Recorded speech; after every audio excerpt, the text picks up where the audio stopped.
So fantastic film. It was wonderful hearing Joanne on these voice, wasn't it? She did a serious one. So, yeah, that was great. So we actually have two speakers tonight. We had, well, actually, it was probably about a year and a half ago, I think Lee had said to me, if you ever have a film about beavers, I'd love to come and talk at it.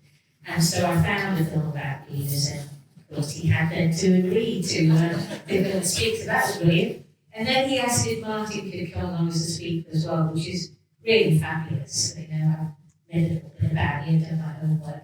So just Lee is the author of Wildfell, which is about a sort of 10-year journey with the RSPB, sort of rewilding really, some hill farms in Cumbria. Some of you might know about his work.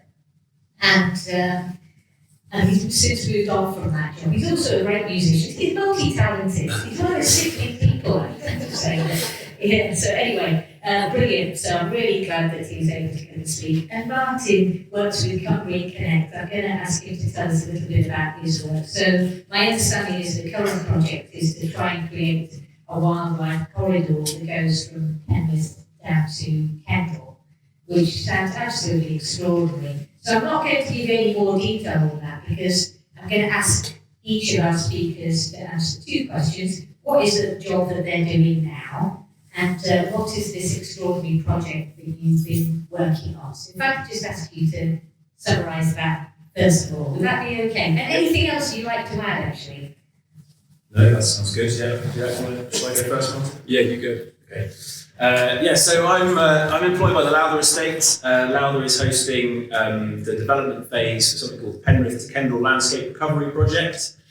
So landscape recovery is the top tier of the agricultural nature support scheme that government have developed since leaving the European Union.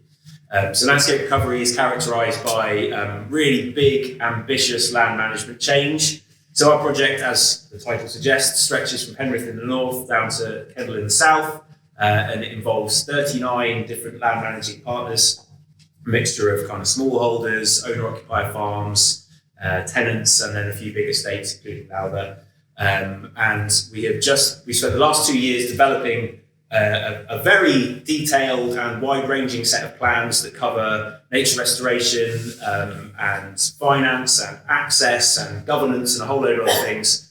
And we've just submitted those to DEFRA, and they are kind of poring over them as we speak. And if we're successful, then the project will begin, we hope, at the beginning of next year, and will provide all of those participating land managers with a 20-year income stream that will allow them to kind of transition some of or all of their farms towards a way of managing that brings nature back. Thinking of it as a corridor that connects those two kind of towns is a good way to think of it, but it's much more than just a corridor. You know, it's a really big swathe of land. It's about 6% of the Lake District National Park, and it goes all the way up to the kind of the top at Mosedale, big chunk of the Kent catchment, as well as the top end of the Beaver catchment running down from sort of through Swindale. We're mainly focusing on kind of restoring habitats. We don't call it a rewilding project. It's not a term we tend to use generally here, actually, because it is quite divisive for some people. So we're thinking much more about nature restoration and restoring natural processes. And then the wildlife will, we hope, respond to those improved habitats and start to recolonise. Some of the things are going to need some help. Some species are missing. Lots of species are missing from our landscape. Some things we are in a position to bring back quite quickly. Things like waterfoals, for example. Beavers we would love to see back in the landscape. And some of you may know they are already taking matters into their own hands to a degree. And there are some already present in the project landscape. And obviously we can move on to talk about that in a bit more detail. It's been a really big undertaking, multiple partners, lots of kind of social and sort of political with a small p issues to work through, tensions between landowners and tenants and farmers, and between conservationists and farmers. And over the course of the 2 years, we've, I think, come to a really, really positive place where we're collaborating really effectively. So we're very hopeful that the project will be given the green light and we can get started next year. So back in the day, when we started to realise there was a biodiversity crisis, and I don't think any of you here need to be reminded about that, The way that people chose to try and do something about it was they found areas that were wildlife rich, and they effectively put a fence around it, and they made nature reserves. And they said, sorted, we've done it all now. Over time, people realised that that was not the best way to do it, as the land in between these nature reserves declined. So too did the habitats and the species within those nature reserves, and they just got smaller and smaller. So about 15 years ago, a guy called John Lord came along, and he said, what we should really do is make bigger, better, more joined up spaces for nature. And that's the principle which our project has taken on board. So we're called Cumbria Connect, strangely enough, because we're about connecting existing wildlife rich places with corridors, adding new areas in. And in order to do that, you have to work with a broad range of people, people who own land, who are willing to partner with us to allow nature onto the land and to increase the amount of biodiversity that we've got. So we work across eastern Cumbria, sort of around the Penrith area, with people like Beaver, RSPB, anybody really actually who's interested in bringing back wildlife onto their land. So we're quite a small team, and there are some in the audience today. Shout out to people in that team, because I can see one that used to be with us who's in the audience today as well. So it takes quite a lot of people to do these things. So we're more of a catalysing force rather than a doing force. So what we would try and do is encourage people to do it. And actually, if you really want to make change happen, you can't persuade people, they've got to do it themselves. So this is really a change project. How do we encourage people to do more for nature whilst not necessarily threatening the livelihoods which they normally got? So coming alongside people, building trust, building governance structures which allow these changes to happen, facilitating these changes through funding, and then monitoring change to make sure that we can tell that we do a good job. Good answer. So just one thing I'm going to say before we open up for questions is really that I am aware that there is this, as the film says really, there's a bit of divisiveness, isn't there, about the reintroduction of beavers, and locally I'm also aware that there's been a fairly recent recognition that there are beavers in the landscape which maybe have been illegally released, and there may be some conflict, I guess, between the perception of what perhaps some of our ecologists might say and some of what the farmers might feel. So I just want to just make sure that we recognise that we're looking at this with curiosity, that it's not about being confrontational or challenging in that sense. So just to be kind of respectful about our questioning and thoughtful about how that comes across. Is that fair enough? Would it be sensible, before we dive straight into that, for us just to quickly explain what the situation of beavers in Cumbria is, just to kind of bring the film down to a kind of local level? That's a good idea. Should we do that? I'll have my microphone over anyway, okay. So that once you finish, Lee, is it all right if you start taking questions? So many of you will know sort of the outline of this already. There's been quite a lot of publicity over the last few years since beavers have made the beginning of their return to Cumbria. So while I was working as a site manager for the RSPB at Haweswater, we started working together with the Lowther estate to see if we could secure a licence for beaver enclosures. So up until very recently, the only way that you could bring beavers back to the countryside was behind fences. So government offered licences to people that could make a good case for putting beavers into an enclosure that would educate us collectively about what beavers do to the natural landscape. And so, lots of the research that was portrayed in the film there, that has been building on a growing body of evidence that's been produced by a whole bunch of beaver enclosures that have been pretty heavily monitored, dotted around the country. I don't know how many there are altogether, but lots. 50? 50. That's good. Yes, there's at least 50 enclosures in the UK. So there was going to be one at Haweswater. We were building plans for that. United Utilities at the last minute decided that they were a bit nervous about it and decided that they didn't want to do it at that moment. But now they went ahead with their application, as did another landowner in the south of Cumbria who's kind of keeping the location undisclosed. So Lowther successfully were awarded the licence. They constructed fences and beavers were brought in 2020. and they have been incredibly successful. They have bred successfully several years in a row. And one of the interesting things, there's sort of the unique aspect of that beaver enclosure was that it was designed to teach us what beavers would do to grassland. So generally we think of beavers as a kind of a woody habitat kind of animal, and they are, generally speaking, a woody and kind of, obviously they eat trees, that's the main part of their diet. But the area that was suitable for beavers at Lowther was quite a small area of woodland, so the fence was put around a big area of grassland as well, formerly kind of quite heavily agriculturally utilised grassland. And the beavers, once they started damming the very small stream that ran through it, they diverted water into that grassland area and have turned it into a much, much wetter grassland habitat. And this year, that area of grassland has had 24 pairs of lapwing breeding in it that have successfully reared more than 30 chicks. And that is a direct result of the beavers having just changed the kind of the water flow across that piece of land. So that's all well and good, beavers enclosed, and then for the last, year or so, there have been a growing number of sightings of beavers outside of the enclosure. And there was a press release a couple of weeks ago from Cumbria Connect that basically kind of shared the news that we appear to have a population of beavers now living wild on the river. And we don't really know where they came from. But you're probably aware that there is a growing rise in beaver bombing across the UK. So government have made the process of bringing beavers back very difficult, very bureaucratic, very slow, despite all of the overwhelming evidence that shows what incredible benefits they bring to wildlife habitats. There has been a real pushback from fishing interests, from farming groups, understandably, because they do cause issues, as the film made very clear in some places.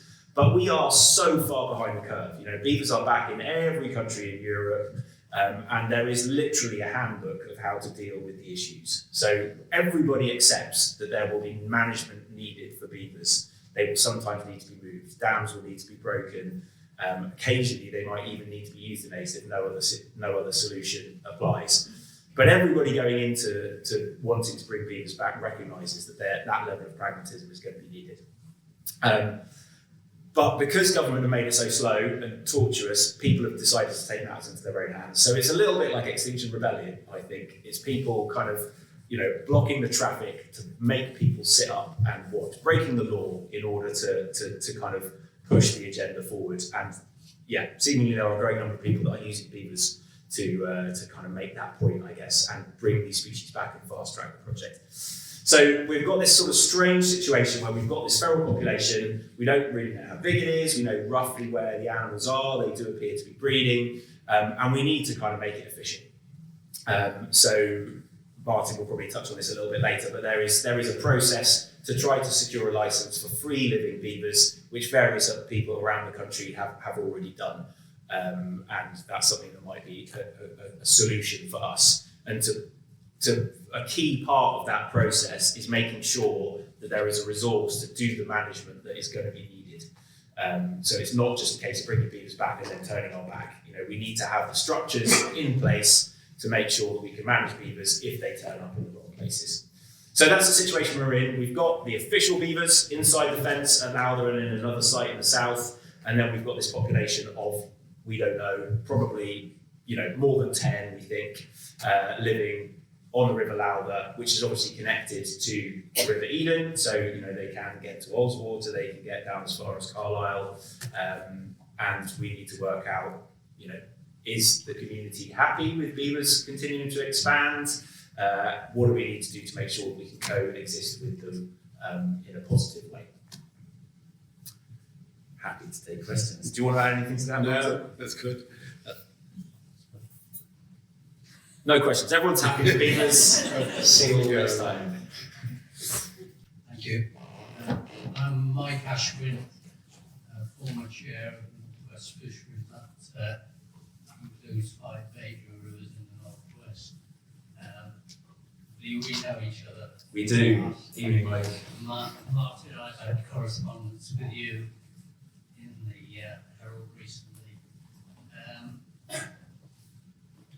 our concerns probably initially has been about the management of beavers in enclosures. As you know, within 4 months of the beavers being introduced into the enclosures, they had escaped and couldn't be recaptured. So I think those concerns are probably highlighted in this correspondence that has taken place in the press recently. And I just wonder if you'd like to enlarge a little bit on the exit strategy and transitioning from enclosure schemes into wider release of beavers within the catchment. Because there should be a 10-year management plan in place to enable that to happen, and for various landowners, riparian interests, farmers to be supported in those processes. Sorry, it's a rather long-winded question. I'll ask this. Just out of interest, I will ask the question in a minute, mate. Are you comfortable that beavers are back, or are you uncomfortable? Are you happy? Do you want them? I mean, where do you stand on beaverometer? I have a lot of some very notable colleagues and some who are featured on the films who are relatively comfortable with beavers, but in a managed way, and the operations and the management of the catchment level needs to be evidence-based. Clearly, we haven't got the evidence within England and Wales, I would have to say, although there is very good evidence of concerns about beaver release widely in Scotland. That's been done in commission reports through Scott Nature from commissioning by the Scottish Government. So, I'm very familiar with both sides of the camp and willing to be swayed and convinced, but as yet not convinced. So what would give you confidence that that we're okay with the beavers in the landscape? When would you be like, I'm happy now, look, this is all sorted? Well, I'm alarmed for you to say, or Lee to say, that we could have at least 10 beavers in the upper catchment of the Lather. I know the Lather well have, worked there with volunteer groups for 50 years in that catchment, and to think that 5 years into the trial at Lather we haven't recaptured or didn't know where the escaped beaver or beavers had gone does concern me. So it's the overall management concern of introducing a new species. I'll stop asking you questions and answer your question. So in terms of that licensing process, you're absolutely right. Natural England are in charge of that licensing process, and if we want to really do anything with that population, we're not going to be able to do that without the consent of Natural England. So all of those things that you mentioned will need to be in place. So we will need a 10-year management plan that will need to be funded. We will need to have done appropriate consultation. We will need to have a release strategy. We would need to have an exit strategy, and all those things will only take place if the resources and the willingness of local communities exists. So I think even the idea that we're going to be overrun by beavers in the next 10 years from today is is not a fear that we need to have, because the due process now needs to be followed. But going through this due process will at least allow us to begin to manage those existing beavers. And I don't really want to underestimate the challenge of this. So Natural England will say, right, well, where's your funded 10-year plan? Now, the minimum expectation of that is that you might have a beaver officer, and that might cost you £50,000 a year. So there you go, that's £500,000 a year. Now, put your hands up in the room if you've got £500,000. Because if you have, I'd be very interested to talk to you. So it's not like these things are easy to do, and any given organisation is just sort of going through the motions in order to deliver these outcomes. So there's a lot of due process and there's a lot of headaches, and as of today, it's not. I can't tell you what the end of the journey looks like. I just know that we're at the start of that journey that we think hopefully will bring a net benefit for the landscape and the community as within Cumbria.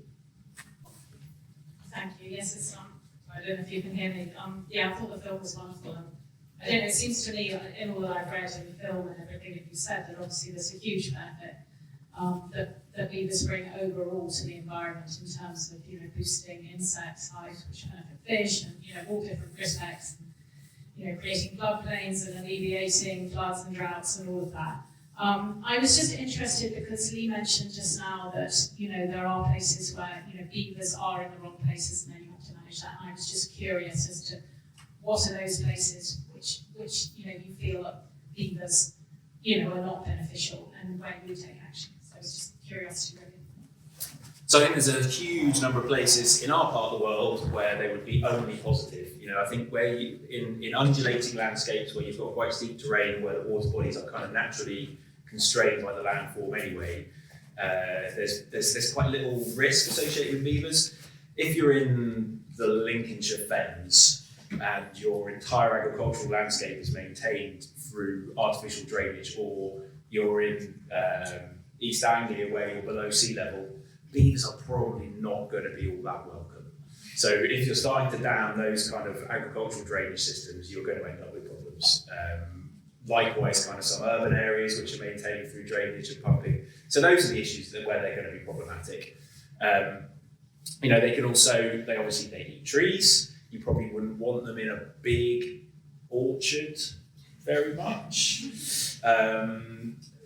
You might have flooding next to roads or railway lines. So, you know, obviously, Mike mentioned bringing back a new species. This is not a new species. This is an old species that has been absent for a relatively short period of time. But in that short period of time, the world has changed a lot, and the countryside has changed an awful lot. So it's about all of that new infrastructure that we've put in since the beavers have gone that we're going to need to think about. But like I said, there is this beaver management handbook. I mean, it is a literal handbook, and it details all the things that you can do. So there's these amazing devices called beaver deceivers. So beavers have this kind of innate sort of instinct to stop water moving. So presumably they hear it, they just want to kind of block it wherever they can. So if you just go and you kind of knock a hole in the dam because the beavers are flooding your cycle path or whatever, they'll just come and they'll just fill that hole back up straight away. So what some clever souls worked out is if you put in a pipe way back from the dam in the pond that's formed behind it with a kind of cage on it, and you run that pipe through the dam, then the water drains out through that kind of cage, out through the dam, and lowers the water table, and the beavers can't figure it out, basically. So beaver deceivers are used like really, really widely. And then, yeah, there are things you can do with trees, simply, you know, putting a wrap of wire around particular trees that you don't want to be impacted by beavers. That works really effectively. So there's not really any problem that beavers will cause that there isn't a kind of practical solution for. The fish one is obviously we've still got lots to learn, but I think the key thing about beavers is they make more river. So if you want more fish, one of the best ways to get more fish is to have more river, and beavers give you more river. So, you know, that they, yes, in the wrong places where the landform constrains the river in such a way that maybe a dam would be a problem, then again, you can manage that and you can deal with it. So, you know, we just have to go into this with our eyes open, take advantage of all the incredible learning that's been gained over decades of beavers living with people in Europe and North America.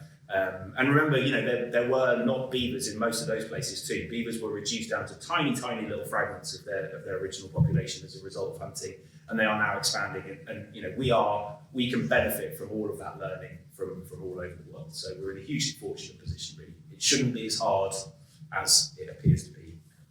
And on that question, if you are interested, the knowledge is not just on this sofa.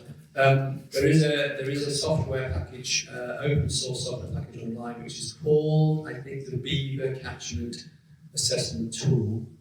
So what some clever people have done is looked at all the habitat and the topography in the country, and they've gone, okay, imagine a beaver goes here, what's it going to do? So not only for Cumbria, but for Cumbria, you go onto that tool, it will tell you where they're likely to build dams, it will tell you where they're likely to forage. So you could do a little bit of citizen science on predicting where you might find a beaver. If you were to then overlay that with, say, agricultural land class, you could say, here's some great agricultural land where they're likely to build beavers. We should probably ensure they avoid that. We should, at least let the landowners know it's going to happen. So that tool is open and available. Anybody can have a look, and it's kind of fun because you think, look at how did they know that, and have all that foraging there, and all that kind of stuff. So that's available for anybody to have. One of the things that's slightly sad, I think. I'm sorry, just one small thing. These meetings always seem to focus on us talking about the problems with beavers. And obviously the film touched on the amazing biodiversity benefits that they bring about. But there is also like a huge amount of joy to be had from bringing beavers back. And I just wanted to share a message from a friend of mine who went out looking for some of the wild beavers the other day. She has a great way with words, and I just thought it was worth reading out. So just for people watching, unbelievable. It swam along, got out of the water right opposite, started gnawing on a tree by sitting right up, so I saw its round belly and it scratched itself and then carried on chewing and slipped back into the water and climbed out further along the bank, and I saw its tail and I cried, and it's the best thing that's ever happened. And like bringing a species back that we wiped out through greed and avarice and savagery is something we should be proud of, right? We should be bringing these animals back to atone for our past crimes, and the sooner it can happen, the better. So I'll follow on from that. Follow on from that one. Hands up if you would like to see a beaver. Okay, carry on with this. I can't promise you I'm going to get you one. I spent a week on a field trip to Bavaria to be shown the European capital of beavers, and I didn't see a single beaver when I was there, so unfortunately you can't guarantee. How many babies does a mother beaver have, and what time of year do they have them? Excellent questions.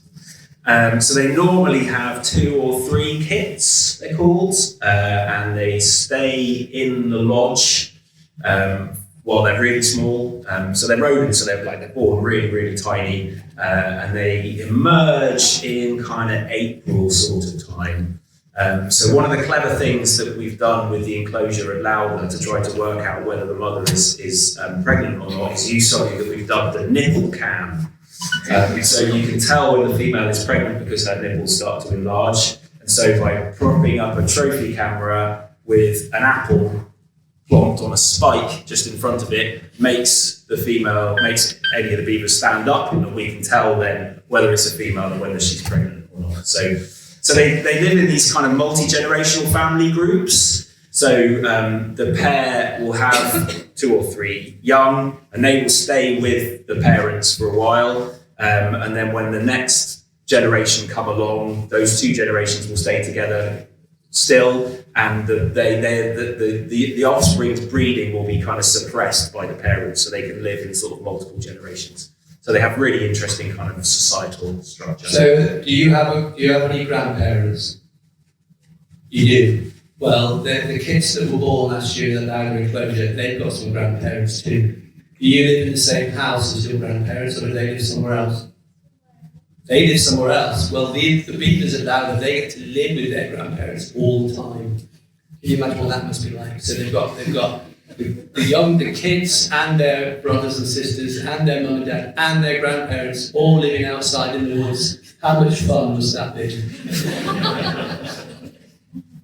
With reintroductions progressing at their current glacial pace, how long do you expect it will be before beavers could be truly, considered common again, or at least no longer critically endangered, I suppose, in the UK? A good question. So if you look at the history of beavers in the UK, in England at least, so they started in Kent in the early 2000s, 2003, Kent Wildlife Trust. Back in the day, they said, we're going to release some beavers, we'll put these fences up. They weren't really very good, so it was like a paper fence, really. So the first release, the beavers were able to move freely in and out. Then nothing else happened until Devon in 2011, when again some beavers appeared.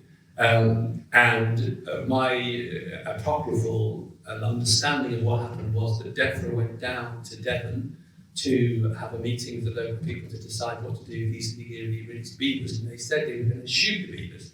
And then an 11-year-old girl put her hand up and she said, "Don't shoot my beavers." And there was an element of mercy that was shown by the DEFRA officials, and they said, "Okay, well, let's have a trial instead."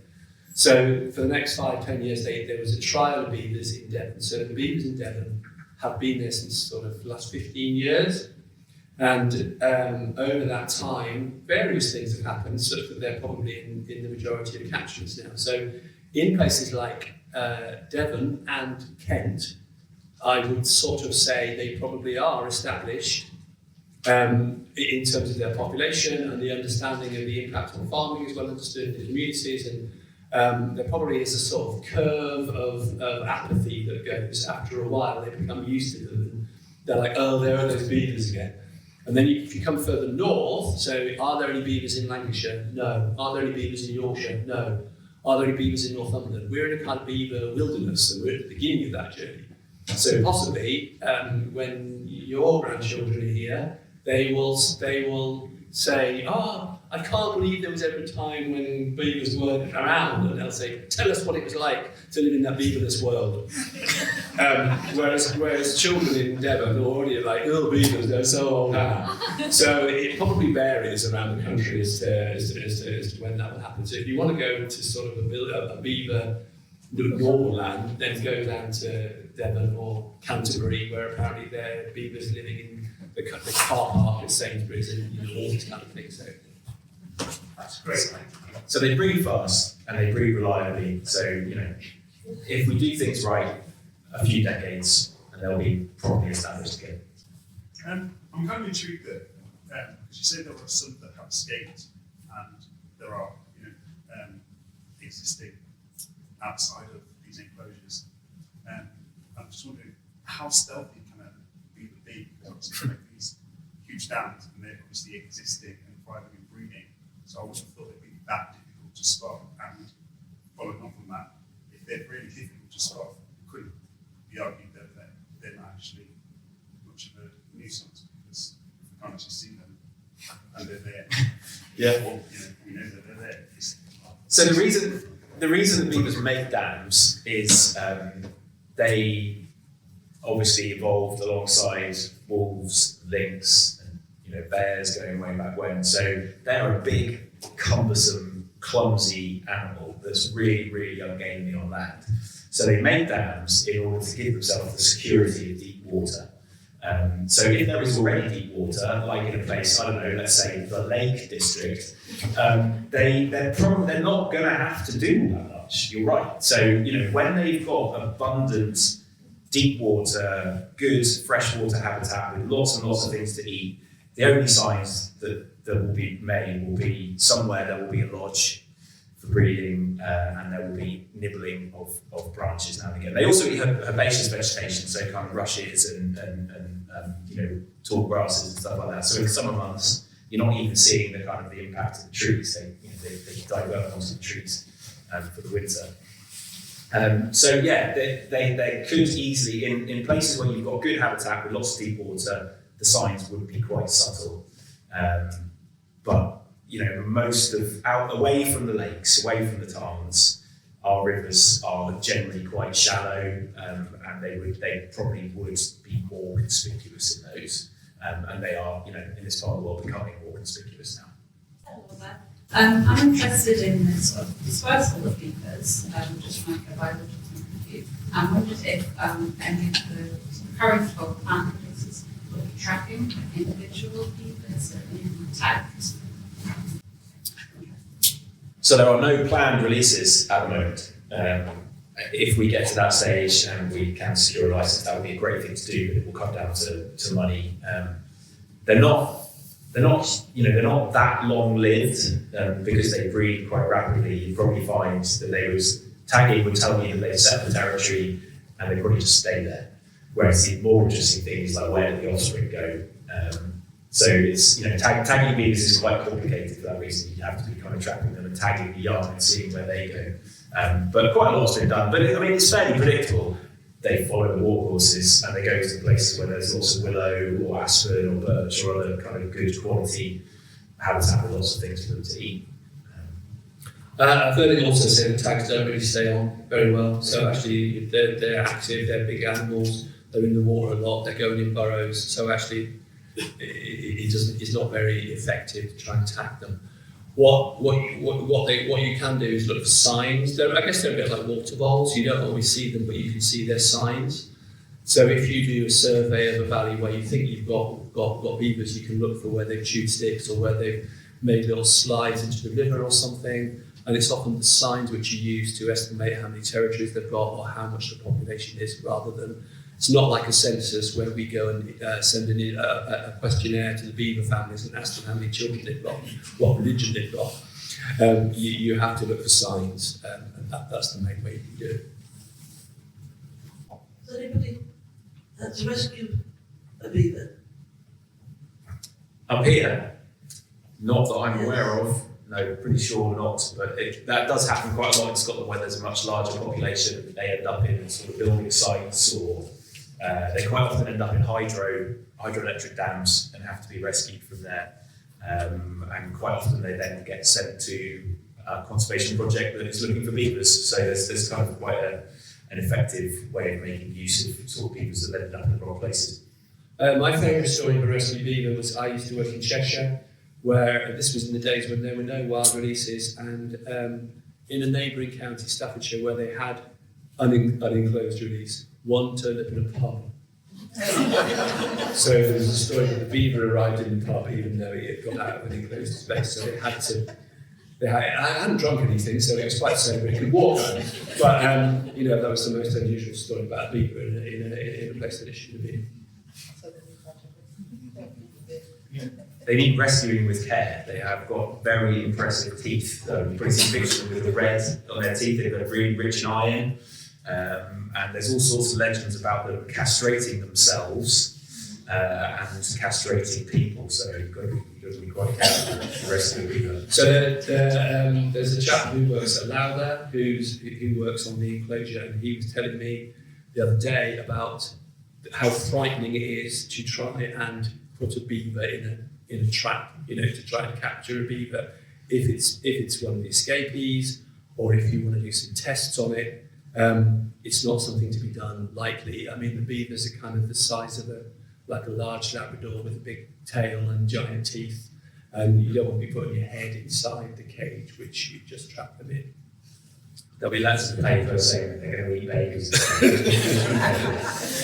Julia. Thanks, Lee.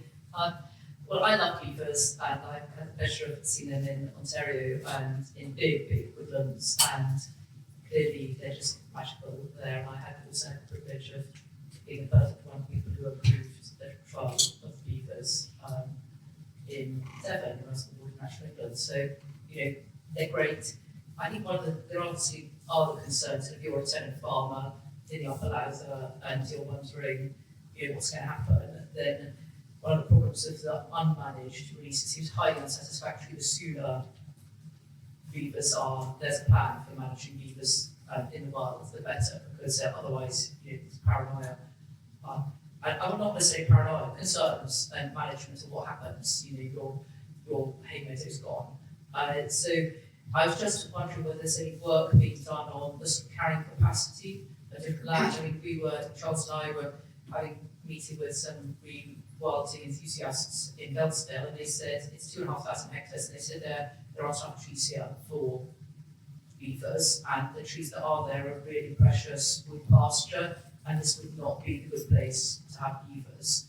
So and that may be, that was a few years ago, maybe things changed, but it is complex, isn't it? And I'm just wondering and how are we going to write a beaver plan, because it seems the sooner the plan is written, and sooner tenant farmers, commoners, landowners are involved actively, that seems to be a more effective way That would be, you know, that is the journey that we're about to go on now. So, you know, how do we try and get some order into this system that's been catalysed by this disorder? So, absolutely. I mean, I think that would be the process that naturalism would expect. You know, they would expect due process to be followed. So hopefully, yes, that's why we're trying to speed it up. But again, with all of these things, it's the resources to do it that you need, isn't it? Getting back to that bit of software that I mentioned before, that in that software it talks about, you know, foraging capacity of the land. So that's probably the closest that we've got to what's the carrying capacity. Two things would be that analytical work that's done, but also they're very territorial, these beavers, so that they may be self-regulating in the sense that if a beaver is in a stretch of the river, then another beaver family will not be able to go into that stretch and they'll have to be forced somewhere else. To my reckoning, I think somebody said something like 3 kilometres of river is a territory for a beaver or something like that, which gives you some idea as to, say, for example, how many territories you might be able to have on the River Lauder. But hopefully we will be able to do more of this work as the year goes on. And there's a lot of really good support from the Beaver Trust that made the film. Richard Brazier is the sort of leading academic at the University of Exeter, and he's got a whole team of people that have got some really sophisticated tools that allow you to work out, you know, what the estimated population density is going to be, you know, where these dams are going to be, all that kind of stuff. So yeah, if and when we were able to kind of progress to drawing that plan up, there is a lot of expertise out there that we can draw on. There seems to be an enormous amount of human intervention with what you're doing with beavers. If they were allowed to roam free throughout the country, do you think they, in the fullness of time, they might become perceived as a pest? Well, in the absence of natural predators, yes. You know, unless we're prepared to bring back wolves and lynx and bears, we are going to have to stand in for those species and regulate them. And I think the prospect of having those predators back anytime soon is rather slim. So, yeah, we're going to have to manage them just like we have to manage deer. You know, we live in a country which has a very, very dodgy ecosystem, you know, missing a lot of key components, and we simply have to. Sorry? They taste good. Beavers? I don't know. I was staring down, I'm sure you don't. But, I mean, they smell good, apparently. They're used for perfume, and maybe we'll start wearing hats again if they get to that kind of. The management of deer hasn't been entirely successful, has it? No, it's been rubbish for hundreds of years, and that's why we're needing to kind of sort it out now, because they are causing huge problems. But simply just kind of letting these things be, unfortunately, isn't really an option for us because we're modifying the ecosystem so heavily. Can I ask you a question on that, which might help illuminate this? Have you got any neighbours where you live? Yes. How do you get on with them? Oh, pretty well. Yeah. Do you ever have to negotiate with them about mowing the lawn, building a hedge? They park their car too close to your car. Oh, from time to time. So from time to time, it'll be a bit like having beavers. You probably don't try and move into their house, and they probably don't try and move into your house. But sometimes you think, those neighbours, I wish they wouldn't turn their music up so loud or whatever. So in the same way that we learn to live with our neighbours in our street, we have to now accept that beavers are now living with us, and there needs to be a kind of give and take in order to live harmoniously with them. But do you think they might not have an influence on human activity if they were to overrun the countryside? Almost certainly, yeah. So unfortunately we live on a small island. We've got many demands on that island, haven't we? So we're going to have some learning to how to coexist and living with these animals, and not thinking that we can eradicate them again. Just like you don't want to get rid of your neighbours, really. We have to put up with those sorts of analogies every day. that was pretty moderate. Gentleman at the front. Thank you. This is the final question. I was just wondering if you had any idea how much the carbon sinks created by these beaver dams might in some way help to to balance the loss of wetlands in Britain? What sort of numbers? I mean, I couldn't give numbers. I know that there has been quite a lot of work done on that. I mean, just the trapping of sediment and locking it up in an anoxic environment is a really good thing. So re-wetting peatlands, So interesting what you were saying, Julia, before about, the Gelsdale not being suitable. I've seen amazing photographs of beavers in really high catchments in places like Norway, making dams out of heather and sort of montane scrub species. So actually, they will work with what they've got to hand. So if beavers go up into those upper catchments, they could help to kind of re-wet some of our degraded peatlands. So it would undoubtedly be a pretty significant carbon benefit. But yeah, I don't have numbers to hand, but I'm sure that's an area that is being looked at all over the shop. That's absolutely wonderful. So the first thing that we need to do is to thank our speakers very much for their contribution. It's been really illuminating a lot of things.